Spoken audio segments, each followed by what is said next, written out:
शरण दो दंगा लो। फ्रांस में जो आग है ना, वो यूरोप के बाकी देशों में भी फैल रही है। आज की सबसे बड़ी खबर, शरण दो दंगा लो।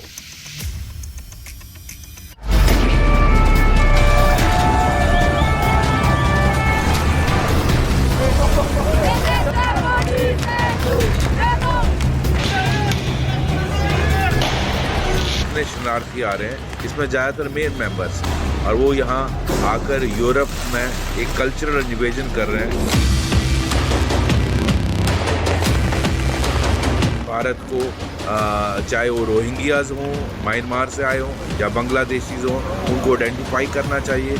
यहाँ सीएए या एनआरसी को इमीडिएटली इम्प्लीमेंट करना चाहिए।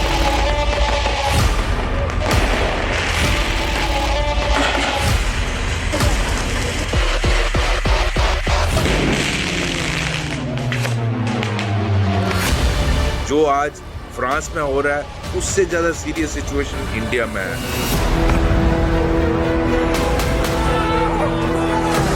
फ्रांस की जो माइग्रेशन पॉलिसी थी वो काफ़ी सॉफ्ट थी और इसका इस्तेमाल काफ़ी यूज़ किया मुस्लिम वर्ल्ड ने।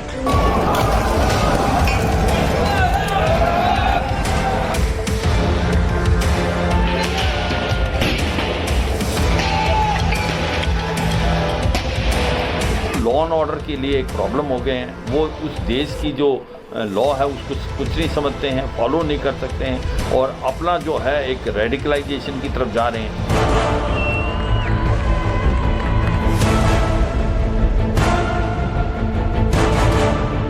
भारत को एक लेसन सीखना चाहिए जो आज फ्रांस में हो रहा है।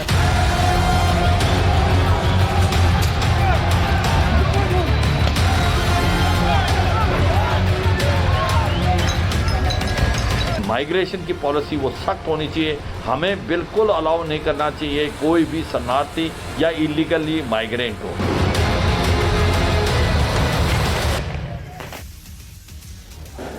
सोचिए और बनाइए ना देश को धर्मशाला। बड़ा शौक था देश को धर्मशाला बनाने का, नतीजा देखिए आप। भारत को लेक्चर दिया जाता था, भारत को ज्ञान देते थे यूरोप के देश कि नहीं, भारत को शरणार्थियों को शरण दे देनी चाहिए। सीए वाले मामले में, एनआरसी वाले मामले में भारत को लेक्चर देते थे ये लोग। आज देखिए इनकी सड़कों पर क्या हाल है। शौक था ना धर्मशाला, देश को धर्मशाला बनाने का बड़ा शौक था। अपने देश को धर्मशाला बनाने की सजा क्या होती है ना, और सबसे जरूरी नेशनल सिक्योरिटी के ऊपर ह्यूमन राइट्स, राष्ट्रीय सुरक्षा के ऊपर कथित मानवाधिकार रखने की कीमत क्या होती है ना। आज भारत समेत पूरी दुनिया को ये बात फ्रांस से सीख लेनी चाहिए। बहुत बड़ी खबर है, ये वेकअप कॉल है पूरी दुनिया के। पूरे यूरोप में जो हो रहा है, फ्रांस में, ब्रसल्स में और इसके अलावा स्विट्जरलैंड में, जैसे ये आग फैलती जा रही है, कट्टरपंथ के बारूद पर है पूरा यूरोप। कट्टरपंथ की आग फ्रांस, स्विट्जरलैंड, ब्रसल, ये फैल रही है आग। बड़ा शौक था ना शरण देने का, शरणार्थियों को जगह देने का, धर्मशाला बनाने का। ये देखिए आग ही आग हर जगह। भारत समेत दुनिया के कई देशों को शरणार्थियों के लिए मानवता की दुहाई दी जाती थी, लेक्चर दिया जाता था कि इंडिया में देखिए मानवाधिकार सोचना चाहिए, शरण दे देनी चाहिए। सीए के नाम पर बताया जा रहा है कि मुस्लिम शरणार्थियों को यहां भारत में बसा लेना चाहिए। ये देखिए क्या हो रहा है। शरणार्थियों को बसाने का दबाव डाला जाता है, शरणार्थियों को सुविधाएं देने की बात कही जाती है। छोड़िए ना नेशनल सिक्योरिटी, राष्ट्रीय सुरक्षा, मानवाधिकार बड़ा होता है शरणार्थियों का। हमारे यहाँ रोहिंग्याओं के लिए भी इतना ही दिल, कुछ लोगों का दिल पसी जाता है रोहिंग्याओं घुसपैठियों के लिए। इसलिए अभी एसपी वैद्य ने जो कहा सबसे इंपॉर्टेंट है, एनआरसी तुरंत लाइए, तुरंत एनआरसी लागू कराइए। भारत में जो फ्रांस में हो रहा है, कल को भारत में ना हो, सारे घुसपैठियों को बाहर निकालिए यहां से। जो फ्रांस में हो रहा है वो भारत में ना हो, एनआरसी लाओ, भारत बचाओ। मतलब सारे घुसपैठियों को बाहर निकालने की जरूरत है। शरणार्थियों के लिए ऐसा ही स्वर्ग माना जाता है। किसे? फ्रांस को। 7 दिन हो गए, 7 दिन कट्टरपंथ की आग थम नहीं रही है। पूरे दंगे हो रहे हैं, जगह जगह हिंसा, आगजनी, तोड़फोड़, फायरिंग, पता नहीं क्या क्या चल रहा है। कट्टरपंथियों ने पूरे चंगुल में ले लिया पूरे फ्रांस को। ये देखिए आप तस्वीरें। फ्रांस को दंगों की आग में जलाने के पीछे बड़ी संख्या में वही लोग हैं, ये वही लोग हैं जिन्हें फ्रांस ने सेकुलरिज्म और मानवाधिकार के नाम पर देश में शरण दी। वैसे फ्रांस ने तो बड़ा दिल दिखाया था। ये देखिए उन्होंने क्या किया, रहने को घर दिया, खाना दिया, बच्चों को शिक्षा दी, रोजगार दिया, बेहतर जिंदगी दी, सिर उठाकर जीने के लिए सम्मान दिया। उन्हीं शरणार्थियों को पनाह देने वाला फ्रांस अब खुद तौबा कर रहा है, खुद तौबा कर रहा है। अब उनसे पनाह मांग रहा है, अपने देश में अब इनसे पनाह मांग रहा है फ्रांस। जिन लोगों को बेचारा समझकर फ्रांस ने बड़ा दिल दिखाया था ना, नेशनल सिक्योरिटी को कॉम्प्रोमाइज करके, और इंडिया को लेक्चर किया था यूरोप ने, जिन लोगों को फ्रांस ने सताया हुआ मानकर शरण दे दी, अब वो कह रहे हैं अतिथि तुम कब जाओगे, शरण दो, दंगा लो। उन लोगों ने ही फ्रांस में आग लगा दी है, आग। बस तस्वीरें देखते जाइए, पूरी कहानी बताऊंगा आज। वही शरणार्थी फ्रांस के शहरों के लिए, लोगों के लिए, महिलाओं के लिए, बच्चों के लिए डेंजर बन गए, डेंजर। फ्रांस में एक एक शब्द को ध्यान से सुनिएगा जो बताने जा रहा हूं, रूह कांप उठेगी आपकी। फ्रांस में शरणार्थी दंगाइयों ने 4000 से ज्यादा जगहों पर आग लगा दी, 4000। 500 से ज्यादा इमारतों में या तो आग लगा दी या उन्हें जमींदोज कर दिया, क्षतिग्रस्त कर दिया। दंगाइयों ने 2000 से ज्यादा गाड़ियों को जलाकर राख कर दिया, 2000। 1700 से ज्यादा दुकानों में लूटपाट की रिपोर्ट। अच्छा, चोरी अलाउड है, चोरी अलाउड होती है यहां, पता नहीं, लेकिन सब लूटपाट कर रहे हैं। लूटपाट की रिपोर्ट दर्ज हो चुकी है और फ्रांस की पुलिस अब तक 3000 से ज्यादा दंगाइयों को गिरफ्तार कर चुकी है, 3000। फ्रांस के दंगों की आग आगे बढ़कर स्विट्जरलैंड और बेल्जियम तक फैल गई है। बेल्जियम ने भी जिन लोगों को शरण दी थी, अपने देश में बसाया था, रहने को घर, खाने को अच्छा खाना और जीने के लिए सुविधाएं दी थी, 3 तस्वीरें। फ्रांस में दंगे, स्विट्जरलैंड में दंगे, बेल्जियम में दंगे। वही शरणार्थी स्विट्जरलैंड और बेल्जियम के लोगों को पत्थर मार रहे हैं, फ्रांस के दंगाइयों के समर्थन में दंगे कर रहे हैं। फ्रांस की तरह स्विट्जरलैंड और बेल्जियम में भी दंगा करने वाले उत्तरी अफ्रीका, सीरियाई, फ्रांस को सीरिया बना दिया इन लोगों ने, सीरियाई, लीबिया, इराक, अल्जीरिया, मोरक्को, ये लोग यहां से आए। फ्रांस में दंगे कैसे शुरू हुए, ये कौन लोग हैं जो खुद को शरण देने वाले देश को ही आग जला रहे, मतलब उसी को आग के हवाले अपने घर को जला रहे हैं। और फ्रांस में इमरजेंसी लगाने की स्थिति क्यों आ गई, कैसे आ गई, और जिन लोगों पर फ्रांस ने विश्वास किया उन्होंने क्यों फ्रांस से विश्वासघात किया, पूरे यूरोप से विश्वासघात किया ना, ये सब विस्तार से बताने से पहले आपको फ्रांस की स्थिति पर पोलैंड के प्रधानमंत्री मतूश मोरावेस्की का एक ट्वीट दिखाते हैं, ध्यान से देखिएगा। पोलैंड के प्रधानमंत्री, इस ट्वीट में पोलैंड के प्रधानमंत्री मोरावेस्की ने एक वीडियो शेयर किया, ये वीडियो शेयर किया गया है, इसको फुल स्क्रीन पर दिखाइए, वीडियो देखिए आप। इस वीडियो में एक और जलता हुआ फ्रांस है, ध्यान से देखिए, और दूसरी तरफ शांत पोलैंड, सुकून, शांति दिखाई दे रही है। एक तरफ पोलैंड, मतलब जब फ्रांस में दंगे हो रहे हैं ऐसे वक्त में पोलैंड कैसे शांत है, कोई दंगा नहीं, कुछ नहीं। देख, 2 तस्वीरें, एक तरफ, अब क्या हुआ था, इन दोनों तस्वीरों का मतलब समझिए। पोलैंड के प्रधानमंत्री मतूश मोरावेस्की के इस ट्वीट को आप फ्रांस समेत यूरोप और दुनिया के उन तमाम देशों पर तंज कह सकते हैं जो सेकुलरिज्म और मानवाधिकार के नाम पर अपनी राष्ट्रीय सुरक्षा को दांव पर लगा देते हैं। पोलैंड ने एक को शरण नहीं दी थी, ये तस्वीरें देखिए आप, 2 तस्वीरें स्क्रीन पर, फ्रांस और पोलैंड। तब पोलैंड को पता नहीं तानाशाह और पता नहीं क्या क्या कहा गया, और लिबरल फ्रांस का हाल देखिए, वहां पर आग लगी हुई है, इनको शरण दे दी। पोलैंड ने एक को शरण नहीं दी थी, एक को शरण नहीं दी, और देखिए पोलैंड की तस्वीरें और फ्रांस की तस्वीरें देखिए। इसलिए आज हम कह रहे हैं शरण दो, दंगा लो। पोलैंड ने एक को शरण नहीं दी थी, और आज पोलैंड के प्रधानमंत्री ने वीडियो को शेयर करके, पोलैंड के प्रधानमंत्री ने लिखा है कि हम ऐसा यूरोप चाहते हैं जिसकी सीमाएं सुरक्षित हो। सुरक्षा और सार्वजनिक व्यवस्था, ये वो मूल्य हैं जिनके बाद ही बाकी कुछ शुरू होता है। सुरक्षा पहले है, सोचिए, नेशनल सिक्योरिटी से ऊपर कुछ नहीं होता है भाई। फ्रांस में दंगों के वक्त ही यूरोपियन यूनियन में शरणार्थियों के हितों और सुरक्षा पर चर्चा समेत कई मसौदे थे, लेकिन पोलैंड के साथ हंगरी शरणार्थियों पर अपने पुराने स्टैंड पर कायम रहे। इसकी वजह से ना यूरोपियन यूनियन शरणार्थियों पर प्रस्ताव पास नहीं कर पाया था। शरणार्थियों को लेकर पोलैंड का स्टैंड क्या है, यह बात आप पोलैंड के नेता डोमिनिक के एक पुराने टीवी इंटरव्यू से समझ सकते हैं। पोलैंड आज कैसे शांत है।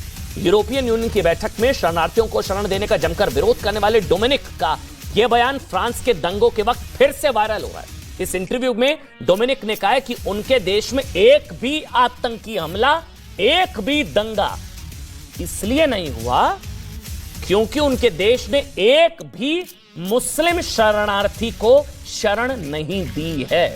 एक एक शब्द को सुनिएगा। How many refugees has Poland taken? Zero. And you're proud of that? If you are asking me, if you are asking me about Muslims illegal immigration, none, not even one will come to Poland. Not even one if it's illegal. आपको बताते हैं कि पिछले 7 दिनों से France क्यों दंगों की आग में जल रहा है। ये पूरी कहानी आपने देखी है, क्या वजह क्या है, क्यों हो रहा है ये सब। देखिए, फ्रांस में दंगों की शुरुआत 27 जून को हुई थी। 27 जून, जब पेरिस में पुलिस पर 17 साल के लड़के की हत्या का आरोप लगा। 17 साल के लड़के की हत्या का आरोप। इस लड़के का नाम था नाहेल, जो एक डिलीवरी बॉय का काम करता था। नाहेल का परिवार नाइजीरियाई मूल का था, जो फ्रांस आकर बसा था। पुलिस के मुताबिक 17 साल के नाहेल तेज रफ्तार से ड्राइविंग कर रहा था। पुलिस ने रोकने की कोशिश की। पुलिस के रोकने पर भी वो नहीं रुका। पुलिस को शक हुआ। पुलिस ने रोकने की कोशिश की, वो भागा, जिसके बाद पुलिस ने उसे गोली मार दी। इस घटना के बाद पूरे फ्रांस में अप्रवासियों ने दंगे शुरू कर दिए, जबकि फ्रांस की सरकार नाहेल को गोली मारने वाले पुलिस अफसर को जेल में डाल चुकी है और उस पर हत्या की धाराएं लगा दी गई हैं। नाहेल की मां भी कह चुकी हैं कि वो बेटे की हत्या के लिए सभी पुलिस वालों को नहीं, सिर्फ गोली मारने वाले पुलिस अफसर को जिम्मेदार मानती है। लेकिन तस्वीरें देखिए आप, ये दंगाई काम मारने वाले थे। इसके बावजूद नाहेल के समर्थन में फ्रांस के शरणार्थी और ज्यादातर अप्रवासी उसी देश में आग लगा रहे हैं, अपने ही देश में, जिसने उन्हें शरण दी, सम्मान दिया, सिर उठाकर जीने लायक जिंदगी दी। फ्रांस में दंगाइयों ने हजारों जगहों पर आगजनी करने के अलावा देश की सबसे बड़ी और पुरानी लाइब्रेरी को भी आग के हवाले कर दिया। ये वो तस्वीरें हैं, लाइब्रेरी जला दी। बताया जा रहा है कि इस लाइब्रेरी में करीब 2 लाख किताबें थीं, लेकिन दंगाइयों ने बदले के लिए ना ज्ञान और संस्कृति के सबसे बड़े भंडार को भी फूंक डाला। इनके टारगेट पर हमेशा ज्ञान और नॉलेज रहता है। ये हमेशा सबसे पहले ना उस देश की बुनियाद, लाइब्रेरी, और हमारे यहाँ भी हुआ ना। दुनिया में इस घटना की तुलना किससे की जा रही है? भारत में याद करिए, नालंदा विश्वविद्यालय में आग लगाने से हो रही है। 1193 में नालंदा विश्वविद्यालय में बख्तियार खिलजी ने उस वक्त दुनिया के सबसे बड़ी लाइब्रेरी को आग लगा दी थी। माना जाता है कि नालंदा विश्वविद्यालय में 90 लाख किताबें थी। फ्रांस में दंगों को यूरोप के कई बड़े नेता अफ्रीकी और मुस्लिम शरणार्थियों को बसाने की समस्याओं से जोड़ रहे हैं। सोशल मीडिया पर ऐसे पोस्ट, मतलब ऐसे भरे पड़े हैं ऐसे वीडियो जिसमें कहा जा रहा है कि मुस्लिम शरणार्थी जहां जाते हैं ना वहां हिंसा करते हैं। ऐसे लोग भी लिख रहे हैं सोशल मीडिया पर। ब्रिटेन की पार्टी ब्रिटेन फर्स्ट के नेता पॉल गोल्डिंग ने फ्रांस के हिंसा का एक वीडियो शेयर करते हुए दावा किया है कि दंगाई फ्रांस के पुलिस स्टेशन पर ग्रेनेड फेंक रहे हैं। तैयारी पूरी होती है, देखिए आप, ये वो तस्वीर। पुलिस स्टेशन पर ग्रेनेड, इनके बाद हथियार कहीं भी वो आ जाएंगे, पता नहीं कहां से आते हैं। तैयारियां देखिए आप, ग्रेनेड अटैक हो रहा है पुलिस स्टेशन पर। फ्रांस की इसी स्थिति को लेकर ऑस्ट्रेलिया के मुस्लिम विद्वान, विचारक और शिक्षक, अच्छा ये आपने भी वीडियो देखा होगा, ये वाला वीडियो बहुत वायरल हो रहा है। इमाम तौहीदी का एक पुराना बयान वायरल हो रहा है। सितंबर 2022 के बयान में इमाम तौहीदी ने चेतावनी दी थी कि फ्रांस जैसे मुस्लिम देशों में, मतलब वो जिस शब्द का इस्तेमाल कर रहे हैं वो मैं नहीं कर सकता हूं, वो आप खुद ही सुनिए। वो कह रहे हैं भाई आप कूड़ा चुनकर ला रहे हैं तो ये सब होगा, ये इनके शब्द हैं, लेकिन आपको सुनना चाहिए।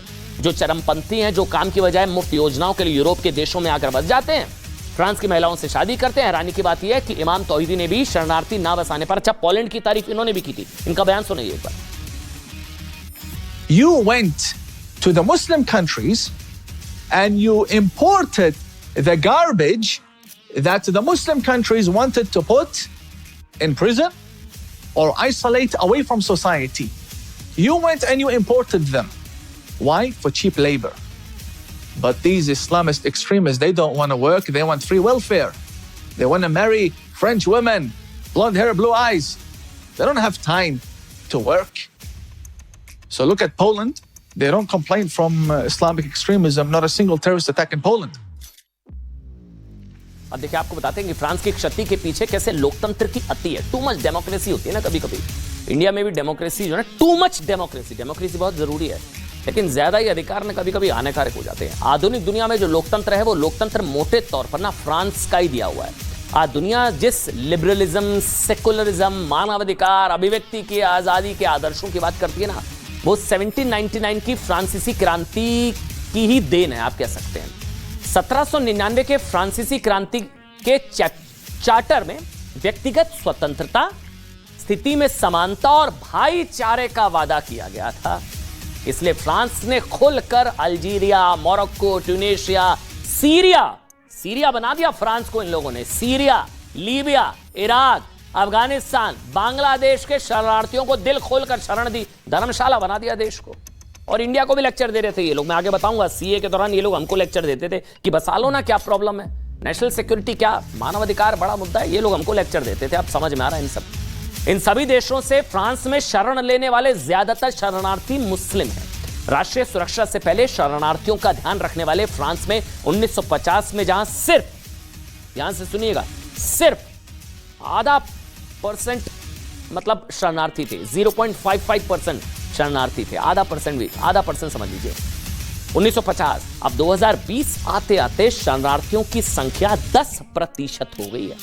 10% पॉपुलेशन शरणार्थी, यानी कि 70 साल में 20 गुना ज्यादा शरणार्थी। आपके कंट्री का खुद का जो फैब्रिक है वही खतरे में आ जाएगा भाई। लिबरलिज्म, सेकुलरिज्म और मानवाधिकार पर फ्रांस के रास्ते पर चलने वाले यूरोप के कई देश हैं जिन्होंने दूसरे देशों का शरणार्थी संकट अपने सिर पर ले लिया और आज शरणार्थी उनके लिए संकट बने हुए हैं। यूनाइटेड नेशंस के मुताबिक 2011 से 2020 तक सिर्फ सीरिया के बता रहा हूं 67 लाख नागरिक सीरिया छोड़ चुके हैं, अलग अलग देशों में गए हैं और अपना देश समझ लिया और अपने सीरिया बना दिया। फ्रांस को सीरिया बना दिया, ना जाने यूरोप के किन किन देशों को सीरिया बनाने वाले होंगे। देश छोड़ने वाले ज्यादातर नागरिक मुस्लिम है, फिर भी ज्यादातर सीरियाई नागरिकों को मुस्लिम देशों में शरण नहीं मिली। अच्छा, ये भी इंटरेस्टिंग है, ये जो मुस्लिम देश होते हैं ना 56 से ज्यादा, ये लेक्चर देते हैं कि जाओ यूरोप नहीं बसा रहा, इंडिया नहीं बसा रहा, तुम लोगों को अपने यहाँ नहीं बुलाएंगे, अपने यहाँ शरण नहीं देंगे। बल्कि इस तरह की भी खबरें चल रही हैं कि तुर्की के जो लोग हैं ना, तुर्की के वहां के लोग सड़कों पर आ रहे हैं कि अगर जिनको शरण दी उनको निकालो यहां से। तुर्की में भी ऐसा हो रहा है, मुस्लिम कंट्री, मतलब उन्हें शरण मिली तो यूरोप के देशों में शरण मिली, खुद आप मुस्लिम इस्लामिक देश शरण नहीं दे रहे हैं। 2015 में जर्मनी ने शरणार्थियों के लिए यूरोपियन यूनियन पर दबाव डालते हुए कहा था कि जो देश शरणार्थियों को शरण नहीं दे रहे हैं ना, उन्हें यूरोपियन यूनियन से आर्थिक मदद नहीं मिलनी चाहिए। तब जर्मनी का इशारा पोलैंड, पुर्तगाल, स्लोवाकिया जैसे देश थे जो बहुत ही आप अपने सिद्धांतों, नेशनल सिक्योरिटी को सर्वोपरि मानते हैं। इन देशों को निशाना बनाते हुए जर्मनी ने कहा था कि यूरोप मानव सद्भावना और बंधुत्व के मूल्यों वाला समुदाय है। कीमत चुका रहा है यार, नेशनल सिक्योरिटी से ऊपर कुछ नहीं होता है। जो हमारे उन मूल्यों को साझा नहीं करते उन्हें हमारा पैसा लेने का कोई हक नहीं है। लेकिन शरणार्थी बसाना कितना डेंजरस हो जाता है, ये बात फ्रांस को कुछ ही महीनों में समझ आ गई। शरणार्थियों के हक में पैरवी के कुछ महीनों बाद 31 दिसंबर 2015 की रात को, मतलब आप सोचिए जर्मनी को भी समझ में आ गई है, 31 दिसंबर 2015 की रात को शरणार्थियों ने जर्मन लड़कियों पर यौन हमले किए। मैं 2015 की बात बता रहा हूं, जो आज फ्रांस में हो रहा है वो तो ठीक है, ये तो रिपीट टेलीकास्ट है। जर्मनी में 2015 में हुआ था, जिसकी वजह से वहां पर जबरदस्त हिंसा हुई थी। लेकिन फ्रांस के अलावा यूरोपियन यूनियन में ऐसे कई देश हैं जो दूसरे देशों के शरणार्थियों को बसाने के लिए शांति, सद्भावना और विश्व बंधुत्व की बड़ी बड़ी बातें करते हैं। जबकि शरणार्थियों की वजह से फ्रांस में दंगे हो रहे हैं, बेल्जियम में दंगे हो रहे हैं, स्विट्जरलैंड, ये Switzerland, France, Belgium, Switzerland, Sweden में 2 साल पहले दंगे हो चुके हैं। Sweden, Switzerland, France, Germany, Brussels, Italy ने धर्म परिवर्तन रोकने और मुस्लिम शरणार्थियों को रोकने का वादा किया है। जो मतलब धर्म परिवर्तन को इस तरीके से समझिए, जो जगहों का धर्म परिवर्तन कर देते हैं वहां ज्यादा बहुतायत में और गेटोस बनाकर रह लेने लगते हैं। ब्रिटेन में बेटियों के यौन शोषण करने वाले पाकिस्तानी ग्रूमिंग गैंग के खिलाफ जबरदस्त गुस्सा है ब्रिटेन। शरणार्थियों की वजह से ऑस्ट्रिया, नॉर्वे, स्पेन जैसे देशों में आतंकी हमले हुए हैं। सबको समझ आ रहा है अब? अच्छा, एक और आपको आज बयान सुनाते, लग रहा है कि सबके बयान सही साबित हो रहे हैं, अब सबको समझ आ रहा है। 2017 में यूएई के विदेश मंत्री ने कहा था, किसने कहा था? यूएई के विदेश मंत्री ने कहा था कि यूरोप में ज्यादा आतंकी हमले और कट्टरपंथ की घटनाएं इसलिए बढ़ रही हैं क्योंकि यूरोपीय देशों के नेता पॉलिटिकली करेक्ट होने की कोशिश करते हैं। वो बयान सुनिए और आज की तस्वीरों को ध्यान में रखिएगा। There will come a day that we will see far more radical extremists and terrorists coming out of Europe because of lack of decision making, trying to be politically correct, .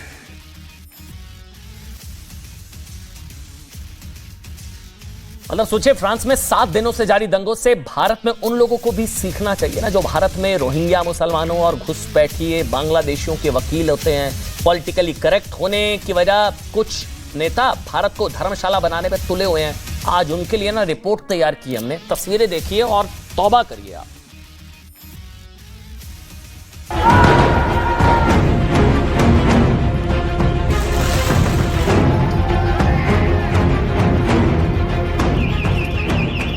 France में छठे दिन भी हिंसा और आगजनी थमने का नाम नहीं ले रही है। सड़क पर गाड़ियां जल रही हैं।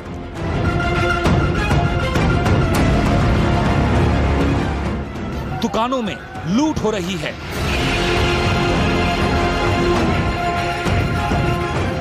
दुनिया के विकसित देशों में एक फ्रांस घुटनों पर आ गया है।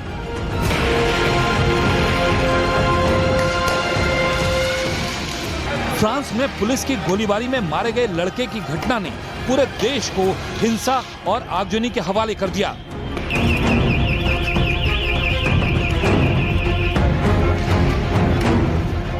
पुलिस ने रविवार को 49 लोगों को गिरफ्तार किया। इससे पहले रविवार को 719 और शुक्रवार को 1300 लोग गिरफ्तार किए गए थे। फ्रांस में अब तक 3000 से ज्यादा लोगों को हिरासत में लिया जा चुका है और इसमें सबसे ज्यादा तादाद युवाओं की है।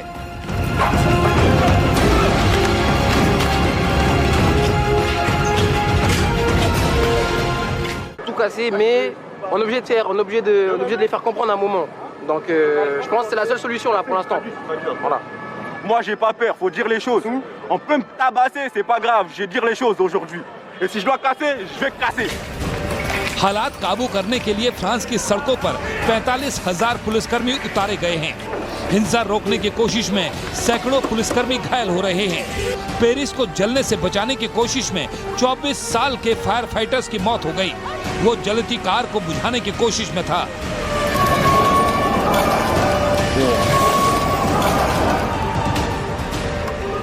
पुलिसकर्मी भी युवा हैं।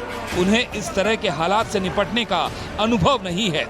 ये काफी गलत हो रहा है और आज इसका रिएक्शन दिख रहा है।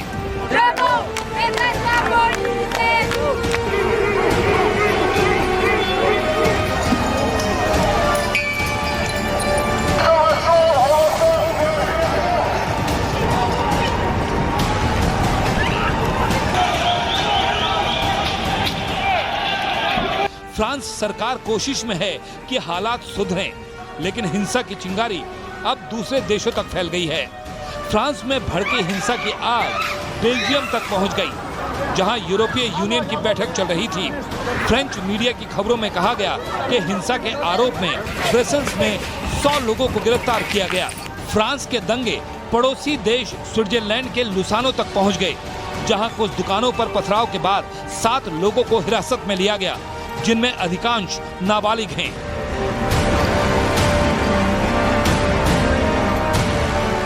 फ्रांस की हालत देखकर राष्ट्रपति इमैनुअल मैक्रों को हिंसा से निपटने का कोई रास्ता नहीं सूझ रहा, तो उन्होंने वीडियो गेम को ही हिंसा के लिए दोषी ठहरा दिया। फ्रांसीसी सरकार सोशल मीडिया पर चल रहे आपत्तिजनक और गैर जिम्मेदार कंटेंट को हटाने पर विचार कर रही है। Plateformes, les réseaux sociaux jouent un rôle considérable dans les mouvements des derniers jours. Nous avons vu sur plusieurs d'entre elles, Snapchat, TikTok et plusieurs autres, à la fois l'organisation de rassemblements violents se faire, mais une forme de mimétisme de la violence. Ce qui, chez les plus jeunes, conduit à une forme de sortie du réel. Et on a le sentiment parfois que certains d'entre eux vivent dans la rue les jeux vidéo qui les ont intoxiqués. Un tiers des interpellés de la dernière nuit sont des jeunes, parfois des très jeunes. C'est la responsabilité des parents de les garder au domicile. हालात इतने बिगड़ गए हैं कि प्रदर्शनकारियों ने roses में mayor के घर को भी नहीं छोड़ा। इसके बाद से फ्रांस में स्थानीय गुस्से में हैं। अपने शहर को बचाने के लिए फ्रांस के युवाओं ने भी कमर कस ली है। कई वीडियो भी सोशल मीडिया पर वायरल हो रहे हैं, जिसमें काले कपड़े पहने स्थानीय लोगों ने अपने देश की सुरक्षा का जिम्मा लिया है और वो प्रदर्शनकारियों से शहर को बचाने के लिए रात में गश्त कर रहे हैं। फ्रांस की सरकार ने भी कहा है कि हालात नहीं संभले तो देश में इमरजेंसी लगाई जा सकती है। avoid any escalation. There was a tragedy and now the law is doing its job, and the person who fired the shot should be investigated. Tomorrow I will preside over a meeting with urban areas representatives. It's an opportunity to reaffirm to local residents that we are on their side in the face of these problems. But we must also call on everyone to take responsibility. Attacking public property, as happened here last night in Galge, is unacceptable. And security forces will be on hand and mobilized to deal with this kind of violence. 2 रातों से France में अलग-अलग शहरों में प्रदर्शनकारियों की ओर से भारी आगजनी आतिशबाजी की घटनाएं हुई, जिसमें कई कारें, सरकारी इमारतें नष्ट हो गई हैं। पेरिस के बाहरी हिस्से में कर्फ्यू लगा दिया गया है और शहर में रात में ट्राम और बस सेवा को बंद कर दिया गया है। इस बीच मारे गए युवा नाहेल की दादी ने प्रदर्शनकारियों से अपील की है कि वो शांति बनाए रखें और हिंसा का रास्ता छोड़ दें। पेरिस पुलिस चीफ ने कहा कि अभी ये कहना जल्दबाजी होगी कि दंगे खत्म हो गए हैं, यानी फ्रांस की पुलिस को अभी भी भरोसा नहीं है कि वहाँ के हालात जल्द संभलने वाले हैं।